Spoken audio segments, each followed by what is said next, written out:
Vivez les grands moments d'analyse, décryptage de l'actualité brûlante de l'heure, dans le monde et partout au Congo. C'est sur la chaîne BBC Mpoi TV.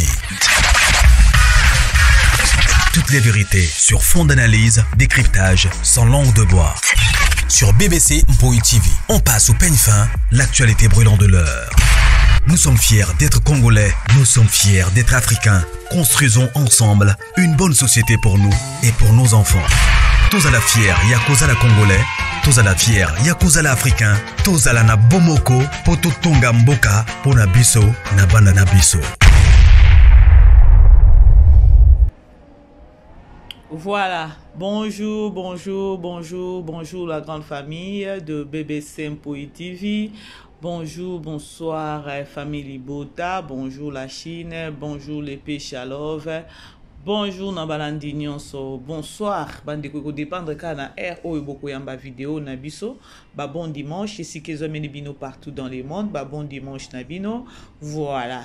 J'espère que non la grande famille vous allez bien, alors toujours que la grâce de notre Dieu nous suffit, bandeko sans grâce et nzambe na miséricorde na vraiment eza passé.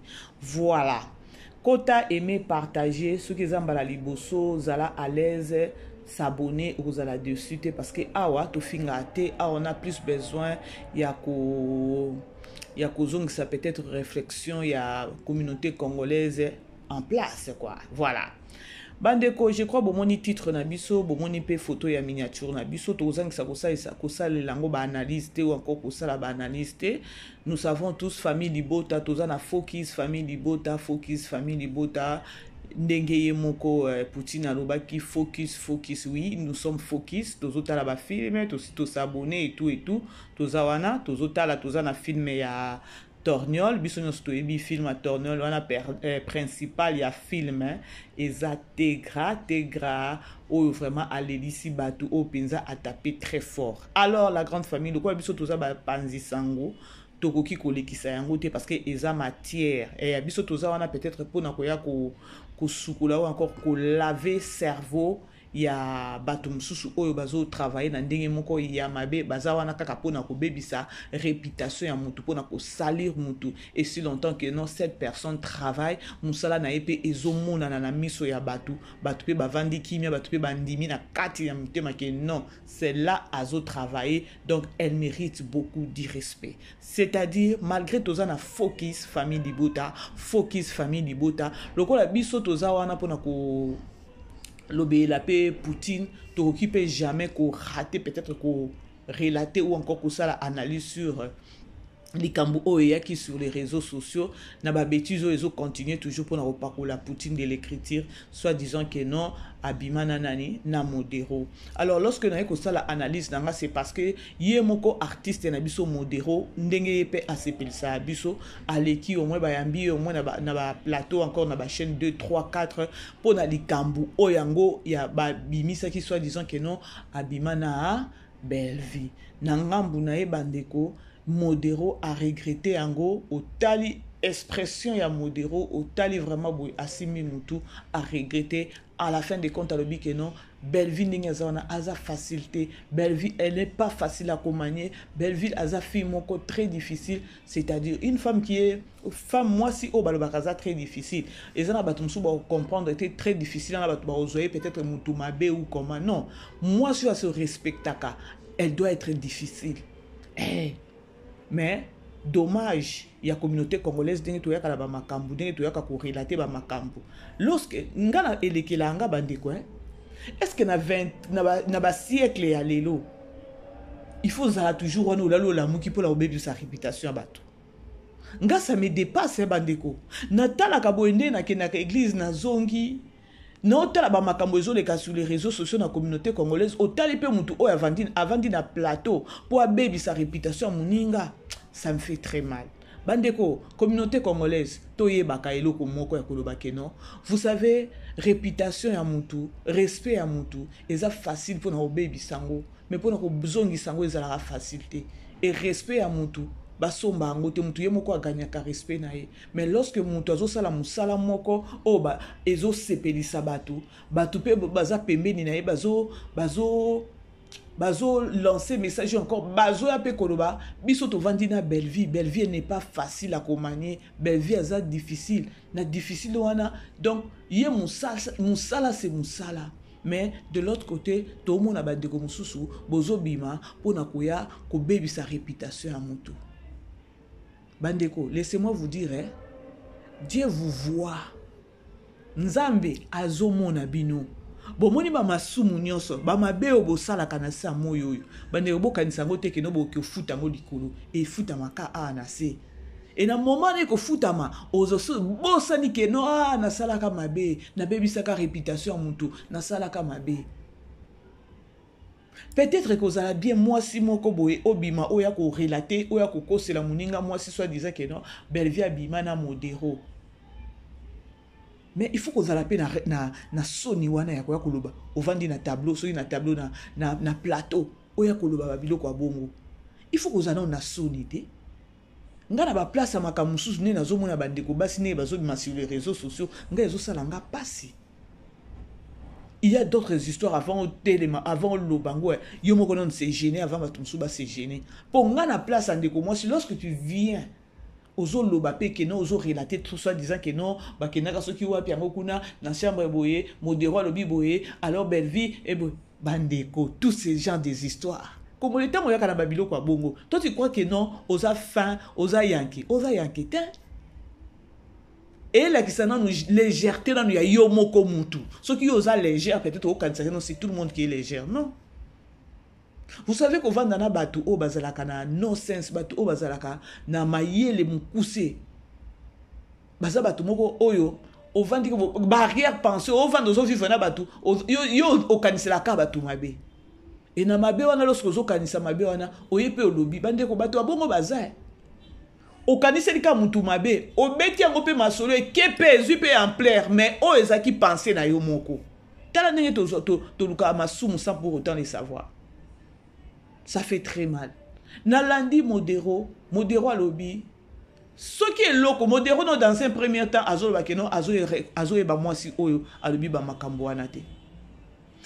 Et lorsque pesinga pasi nasa la analyse oyo, c'est lorsque modéro alobi a déclaré yakoloba.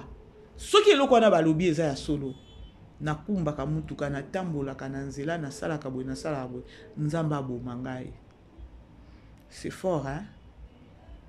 Oui, nous savons que non mutu ke loba. La sincérité nga BBC na loba toujours que non la sincérité ce n'est pas ce qui vient de nos bouches. La sincérité c'est dans le cœur. Mais laissez-moi vous dire que non, mutuko déclarer liwa yanzamba bomangai. Ce qui te koloba que non to kota na mozindo, c'est-à-dire que non mutu asuki mayele, asuki yakoloba. Mieux vaut hein, ce qui est à solo nzamba zwanga. C'est-à-dire que non ayebi ne dikambo wana te. Maintenant, est-ce que on a réseaux sociaux, communauté congolaise?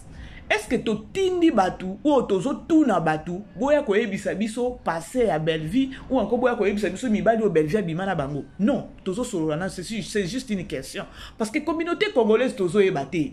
Mutu nyonso azalaka na vie privée na ye, mutu nyonso azalaka na vie azana passer na ye. Mais ça fait très mal ya kotala na communauté congolaise na biso mutu peut-être abimi boy problème eza boke ko kundele ba mibali ya kala boke kundele ba si ya kala et sinon c'est comme si que non yo zana passé té pour nani na lobi boy pour na koloba que non parfois dans la vie il faut savoir se gêner pour ne pas gêner les autres. Lorsque bokoya boye bisabiso belgia bimaki na modéro aza belvi liboso sima babilo komoko ozota la légèreté ozota la c'est quoi encore cette histoire otali boye lobby mais nous les femmes est-ce que toze sous na valeur dignité na biso basi eza wapi ya omona mwasi muninga oya ko dénigrer oya ko lobela mabe ya muninga no mwasi. C'est comme si vous êtes parfaite. Oui, nous savons tous que non. Makamno se zoleka. Et tika la tabaya ko yebisa biso peut-être attaque non. Belvia bimata na mutu liboma. Au bas niveau bo kende nango pona ko dénigrer pona ko bebisa valeur à belle vie. Bandeko. niveau bosi bo fingi ebele bo lobby ebele bo sali tout ce que bo sala kana bozo kundola ka ba problème. Ça pourrait être mieux. Peut-être ceux qui belvient ngo pezo ko répondre bino aza penata ko répondre bino te. Peut-être bino peut-être boya na ko bela maboma. Na makaneli na bino bo sala pa na ye. Boya ko bela na maboma parce que ba biloko bokomi ko bimisa na eza na sens lisusu te. Comment est-ce que tola li tola muki kaka mutu na micro oh belvia bimana modero bakendaka boye modero alobi boye botala taba biloko moko eza donc no sens au balobaka en anglais. Est-ce que lorsque bozo sala ba biloko wana, est-ce que vous vous rendez compte peut-être vous avez de famille, bozana bana, batupe bakolanda bino. Lorsque yozo ya ko bebisa valeur, ozo ko bebisa kombo ya muningo ya ko pakola muninga salite. Na yo mutu tango ozo ko lobana, oyebite ke no yezana batupe o bazo landa yo, mbala moko bazo yeba qui est ta personne, ba yeba ke no yo poza muntu mabe, oza muntu mabe. Boyeba angote, toi peut-être tu vas te dire que non na koloba boy na vani na koloba boy na ko salir bervi. Mais lorsque tu viens au bimi na na chaîne na plateau oya ko salir mutu mais batloko biso ba bébé c'est au total ka batuto landaka mutu esalaka mbala moko automatiquement je vais vite dire que non oya zoloba makambo nini olibome bandito ndeni. Malheureusement avec la communauté congolaise batwaza juste appuyer na buzoba. La grande famille quand na lobaki ne bandeli na intro na ngana lobaki que non toza wana focus famille libota focus famille libota et zangi sabiso te toi ko toi peut-être ko répondre na ba salité mususu et zangi sabiso te bandeko. Alors allez-y comprendre, nous sommes là focus famille libota mais nous devons aussi quoi ko relater ba tumsusu quoi ko répondre ba tumsusu na ndenge moko ko non to réfléchir toza bato. Alors quand on a le slogan nanga soko za famille libota ya sur écris-moi là-bas dans commentaire famille libota focus famille libota. Alors c'est au moins ça. Bah bon dimanche bandeko. Toujours continuer peut-être on a 5 minutes pour na clôturer analyse nanga. Ça fait très mal.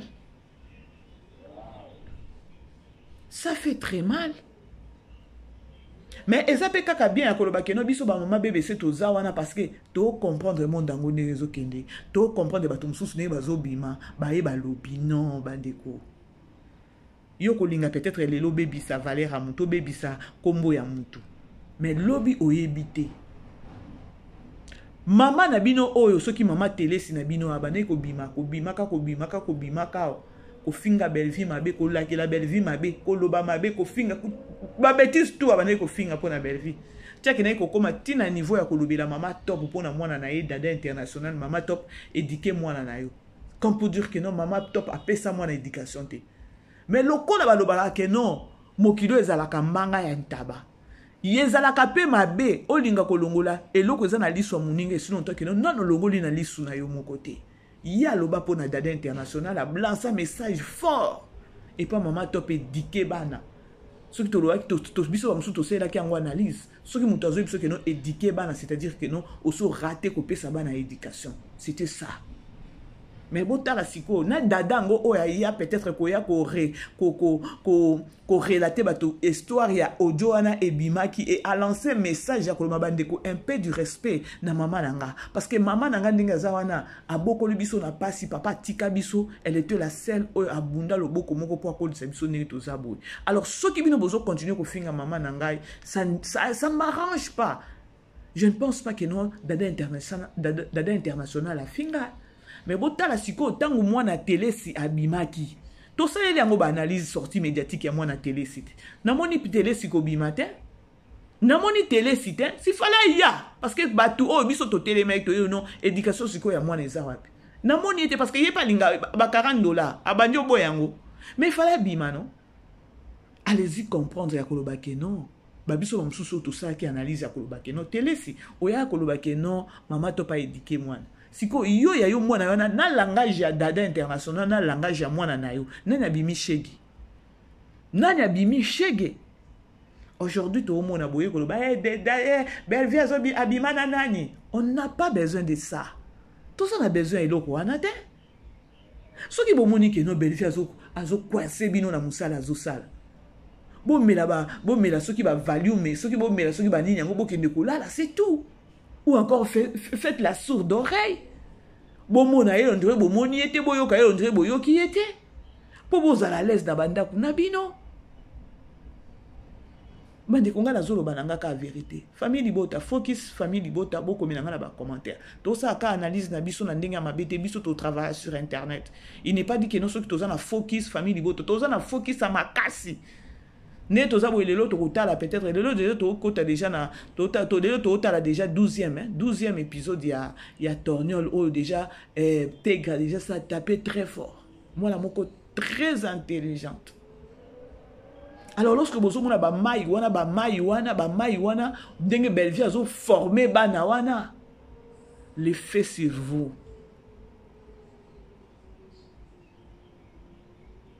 bandeko aimer partager kuna kaka na commentaire focus famille libota toza focus biso nyonso ba mama BBC toza focus mais tozangisa te ko sala analyse pona ko ramener savoir à bato mususu soki yo zakaka wana pona ko bima pona ko ya ko bebisa de réputation ya bandeko ya ba Ersil Pechanga ya ba Bellevue ya ba Dinana bozaka wana pona ko bebisa ba réputation na bango bandeko tout se paye ici-bas. Tout se paye ici-bas. Modéro à l'obi bandeko. Eza makamukutu ya koganga te. Ça se voit à l'œil ni. Musala Bellevue azo sala. Ça se voit à l'œil ni. Mais parfois ils alara bien bandeko hein. Oye obimisi makamoko boye sur les réseaux sociaux na komba muninga et muninga wana a répondre yo. Peut-être vous avez sous courage à koya sous ya mbalami balé pour répondre yo. Mais moi, et les kilanga makasi makambo sur les réseaux sociaux, Bellevue aya jamais koya ko se justifier.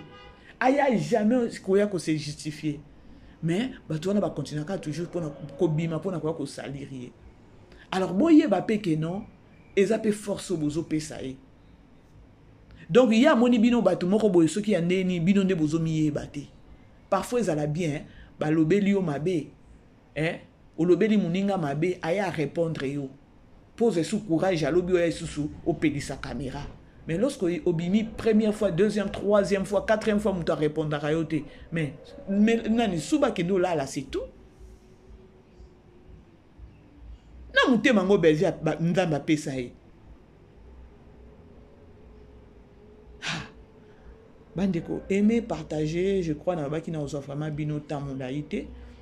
Toza kakawana focus famille libota et le kwana ya koloba ke non Bellevue na modéro ye moko ba modéro kutu bango ba likaka na bango na ba émission otali nani modéro boye azo sidika zo le ba na ye ba te soki na sala mwana mwasi na nini soki na kangisi mwana mwasi na bokoloba ke non na zama be soki eloko na lobi eza ya solo na tambulaka na kumbaka partout niwe ezalaka nanga nzamba bomanga. Et puis lorsque vous avez koloba bongo modéro za mobali Bellevue za mwasi mais modéro ndenge za na mwasi na it est-ce que vous se rendre compte que non o tia problème na kati ya foyer ya muninga. Donc YouTube elobi eta modéro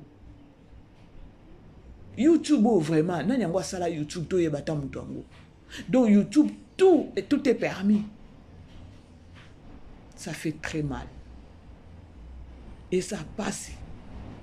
Voilà bandeko na yebisa bino non na suka na ozo vraiment tamulaité to komi na suka ya analyse na biso bandeko bo aimer bo partager na commentaire toujours là-bas bo komelanga focus famille libota et attend sali émission bo bandeko bo baka toujours focus eza na biso toza toujours focus na famille libota toza vraiment focus voilà tozo zela lelo 12e épisode tozo ebate sort ya Tegra et kozala nini na film oyo ya Torniol oyo tozo eba sort nango vraiment te nga zolinga kutu attaquer wana azwa pe sort Kenny penza il faut azwa sort na film.